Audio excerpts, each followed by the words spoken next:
Cause when we come home, trouble ain't looking for us. Why the fuck these niggas out here playing act like they looking for us? Someone said right with me that day. How you home in 9 days? I had 3 best friends, 2 was rest, the other one was just a my gas ain't full, let's fill all the ups up with shots. Anything we wanted, we got it straight up the block. So, it's only right. It's only right. This first story has high-quality visuals, courtesy of the YouTube channel Dark Echoes. Oh, so this on some new shit.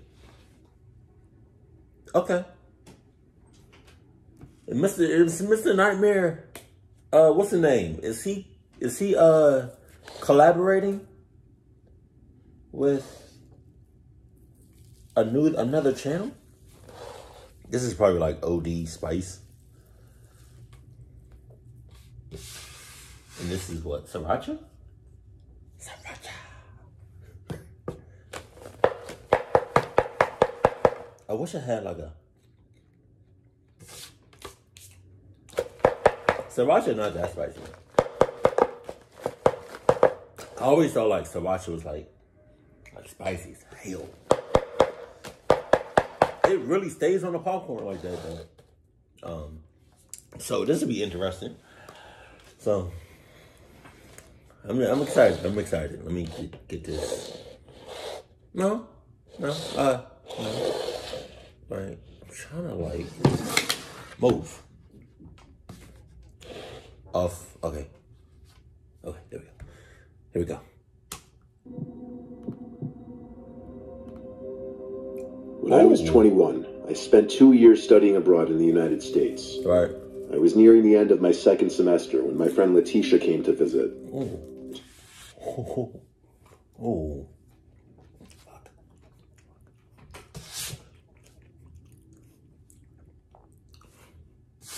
I can't be acting like that. I can't be acting like I got a girlfriend. I can't be acting like that. Baby. Shit. Sriracha kind of spicy. Baby. I love you, Sriracha. I love you. To the day I die. I can't be acting like that. But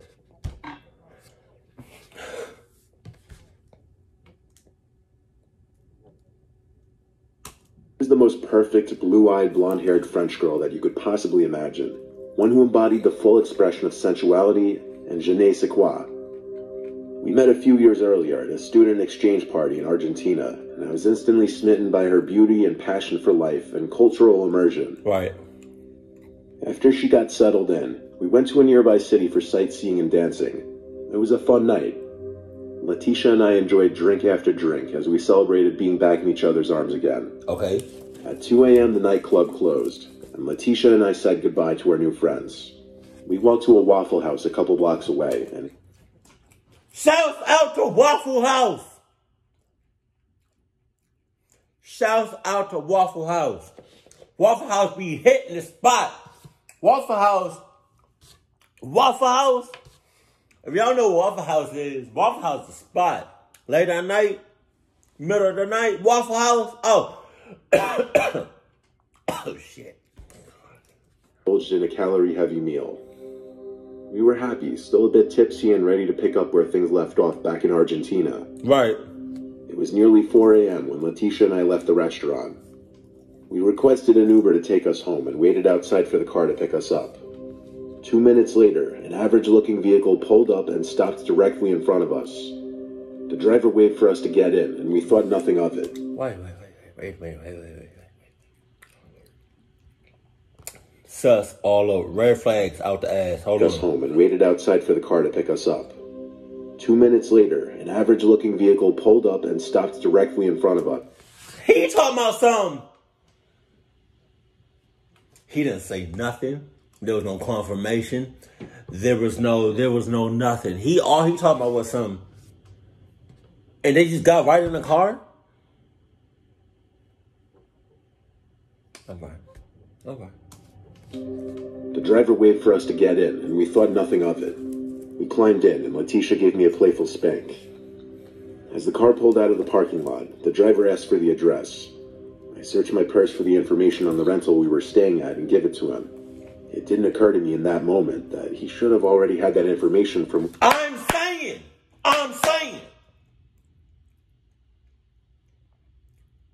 saying. He requested the service. The moving lights from the street lamps intermittently illuminated Letitia's body. She was wearing a thin blue dress that flattered her beautiful silhouette. I was eager to explore her body beneath. Oh, yeah? As she pulled my mouth close to hers, I could see a notification light illuminating the leather car seats. I tried to steal a look, but a seductive whisper from Letitia redirected my attention back to her. Another notification. This time I checked my phone, and to my surprise, it was from Uber.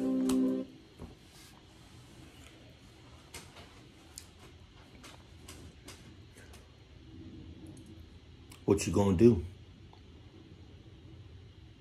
What you gonna do? What the hell you gonna do?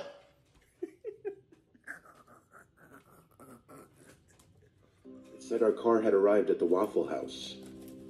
I started searching the car for the Uber logo, and my heart sunk as I realized we weren't in an official vehicle. I told the driver, "Sir, I think we got in the wrong Uber." With a reassuring tone, he responded that it was okay because he was an independent driver and that we were almost there. I fought my increasing anxiety, but once again, I was pulled into Letitia's seductive web. She continued to kiss my neck and moan into my ear. A few minutes later, the car abruptly turned. I looked out the window and saw we weren't on the freeway anymore. We were on a side street in a mostly empty section of the city. When I looked up at the driver, I noticed he was leering at us through the rearview mirror.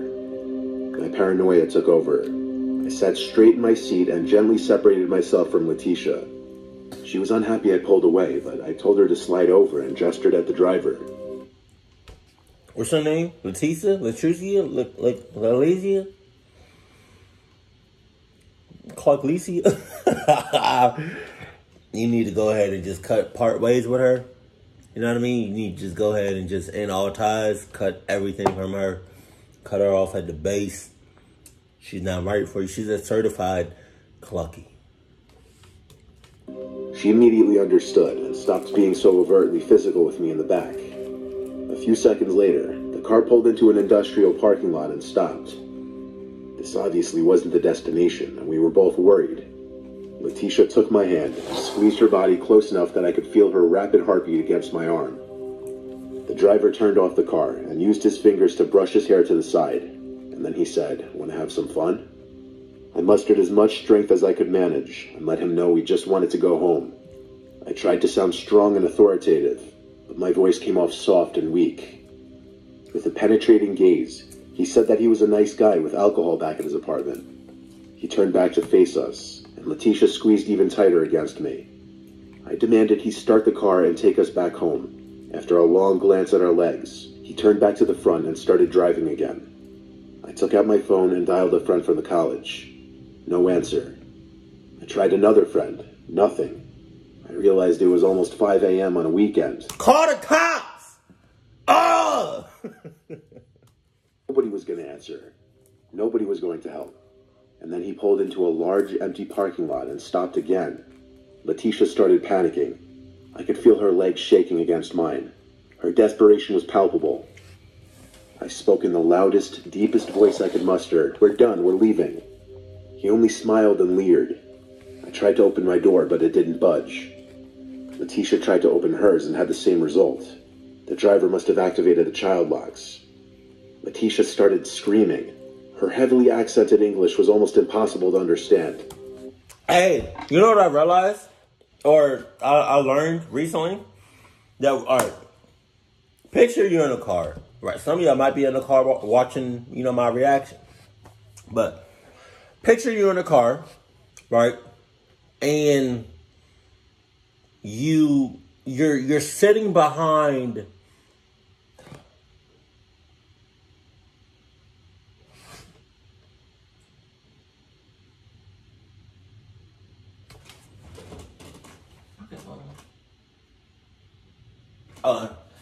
the headset? You know the headrest? You know what I mean? Like the driver's seat and the passenger seat. and like the headrest that you know what I mean, you put your head back on it, that can come all the way out, and it's like 2 metal sticks. It's used to like break the glass, break the windows. But I don't think most people know that. I don't know how to. That's just, I don't know any, like, that's the only way I know I can like explain it. But yeah, I don't know. I quickly took the phone and tried to call my friend again. It went to voicemail. We were in an isolated parking lot in the middle of the night with no one walking or driving anywhere nearby. 2 petite girls with micro dresses, high heels, and nothing in our purses to possibly defend ourselves. The driver reached back and put his hand on Letitia's leg. She slapped it away. "Feisty Frenchie," he said. He suddenly opened his door and left the car. He walked to the nearby bushes and started looking for something. Letitia turned to me and said, "We're gonna die, he'll kill us." In that moment, I suddenly remembered a documentary I saw as a child in Argentina. In one of the stories, a woman described how she avoided being assaulted. I told Letitia I had a plan. I put 2 fingers into my mouth and triggered my gag reflex. A moment later, I vomited in my hands. I then started rubbing the foul mix of alcohol and pancakes all over my dress. When the smell hit Letitia, she puked as well. We both rubbed it on our arms, legs, and even our faces. Oh shit, oh my God. I'm about to fucking puke.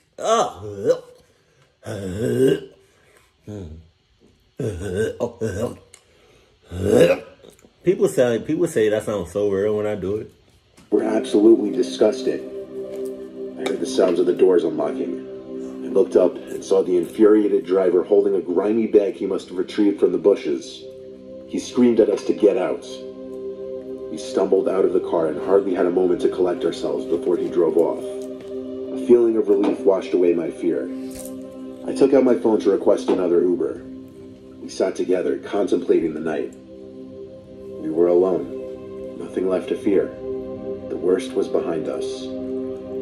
Letitia took off her dress, and we used it to clean ourselves the best we could. When our car arrived, we confirmed it was our Uber and got inside. Letitia comforted me by taking my hand, and I knew this was an experience neither of us would ever forget. Yo, this was dope. This was dope as shit. Mr. Nightmare, if you come across my video, my reaction, I'm not saying you should do every video like this from now on, but at least mix it up. Like, throw some real shit like this in there every once in a while. Or, you know, if this is how you're going to do it from now on, I don't know how much longer it takes for, you know, to get actors in real settings and stuff like that. But I like this. I like this. Is the second one going to be like this? It was a stormy night, the first thunderstorm of the year. This was after my night shift ended at 4 a.m., and I had to call a Lyft to the train station since I didn't have my car at the time. I waited outside the place I bartended at the time, under the front patio to avoid getting soaked. A car pulled down the empty street and stopped in front of the bar. I had to check the Lyft app to ensure it was the correct car, and Right. it was. Right. A gray Honda Civic. I got in and greeted the driver, whose name was Sahil. I attempted to... Sus. Who the hell names your child Sahil? You sus. You mad sus. front seat at first, but he told me not to and to sit in the back. That was only the second time I ever tried sitting in the front. That was before I realized it was customary to sit in the back seat. From the bar to the train station, it was about 10 minutes. The reason I was taking the train instead of just Ubering the whole way to my house is because I'd be saving about $40. The driver was going very slow, but there was nothing weird about that given the weather outside. I would expect anyone to drive cautiously in a torrential downpour like this one. The driver didn't take the highway route. He took us down the side roads. I wasn't concerned about missing my train, though. I had plenty of time. I wasn't concerned until the driver said something under his breath and then pulled the car to the side of the road. I looked up from my phone to see why and saw a man in the pouring rain waving his hands in the air. I almost asked if he was stopping to pick him up, but I just observed. And yes, the man on the street got in the back passenger seat. No, he didn't. Not with me in the back seat. Not with me in the car. As soon as that guy, man, that stranger, that sus motherfucker, right, went into the back seat, as soon as he came in, I would have walked right back out. Like you said, I got more than enough time. You know? You're not about, nah. Either you would have left him where he was, it would have still been me and you in the car, or,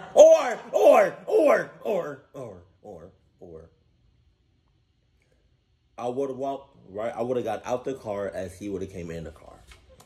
To me. I'm not about to sit next to this person, this sus motherfucker, this certified clucky. In the back, I don't know this person. Like, no, nah.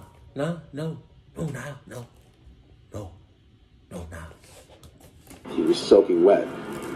He kept his black hood on in the car. I scooted all the way over to the left.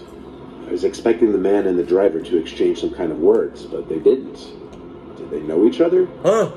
I had no idea what was going on. In cahoots. During the ride, I felt in the corner of my eyes the feeling of that man next to me looking at me. Maybe he was looking out my window, so I shot a quick half-second glance to him. But I was wrong. He was looking at me. On top of it, as the drive progressed, I started paying more attention to the route we were taking.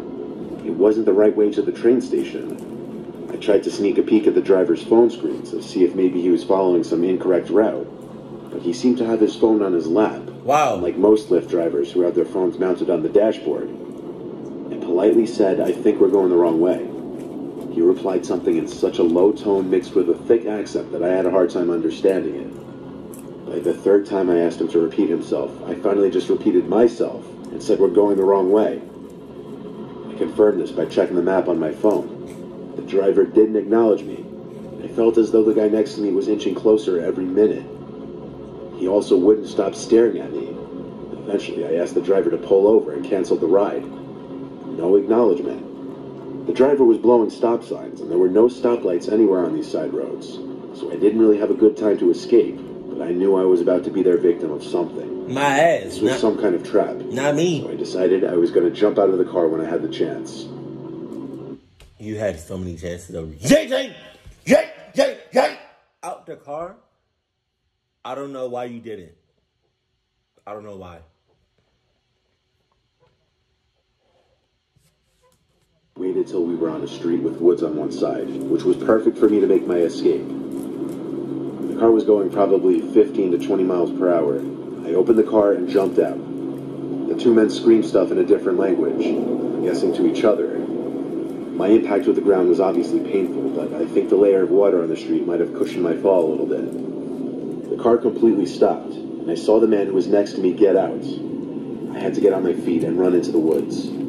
I heard him chasing after me for a little bit, but there was no shot he'd find me. I heard him yell something back to the car. It sounded like it was in Russian. Then he ran back to the car, and they drove off. I immediately called an Uber instead of a Lyft this time, and this time I was brought safely to the train station. While on the train, I went ahead and filed an online police report, and then contacted Lyft and reported the driver. The next day, I also went to the police station and reported the whole incident. But here's where the bomb was dropped. There was a gray Honda Civic reported stolen just the night before. I gave them every last detail I could remember, and eventually I was on my way. I left that police station contemplating my life, and just how narrowly I may have escaped with my life. Both is club. You should have known something was up when he took another route. Or when he slowed all the way to club down. When he saw the other person. That's why I don't be really taking Ubers and Lyft like that. That's why I got a car. And I have a 2015 Scion TC. It's a 2-door car, sports car. Right. Even if I wanted to do Uber and Lyft, I couldn't because it's a 2-door car. Yo, but like this first one, that was dope. I don't know if Mr. Nightmare ever did something like this before. this was awesome. I like this. You should definitely incorporate more actors and more realistic scenes. Like, that was dope as shit. Like, that definitely kept me more involved in shit. Like, that was dope as shit. So dope. But whole time, hold on.